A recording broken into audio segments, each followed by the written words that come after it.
નમસ્કાર મિત્રો, મોરબીની અંદર છેલ્લા ઘણા સમયથી ખુલ્લેઆમ દારૂનું વેચાણ થાય છે. મોરબી મહાનગરપાલિકાની અંદર 45D હોય, નંદીઘર કે આવાસ યોજના, આ તમામ કામોમાં ભ્રષ્ટાચાર થયો છે. ત્યારે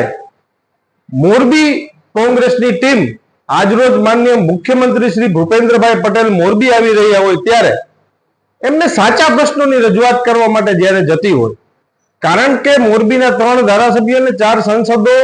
એક પણ વ્યક્તિ સરકારમાં સાચી રજૂઆત નથી કરી શકતા, ત્યારે મોરબીના લોકો માટે, મોરબીના લોકોએ ટેક્સ ભરેલા છે, પૈસાનો હિસાબ માંગ્યો, એ હિસાબમાં મોટો ભ્રષ્ટાચાર થયો છે એવું સાબિત થતા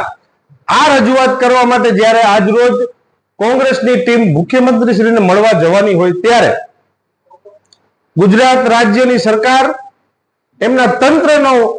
લોકશાહીની અંદર હિટલરશાહી જેવું વર્તન કરતી હોય એવી રીતના પોલીસ મિત્રોને અહીંયા બેસાડીને અમને નજરકેદ કરવાનો જે પ્રયાસ કર્યો છે એ ખરેખર ખૂબ દુઃખદ છે.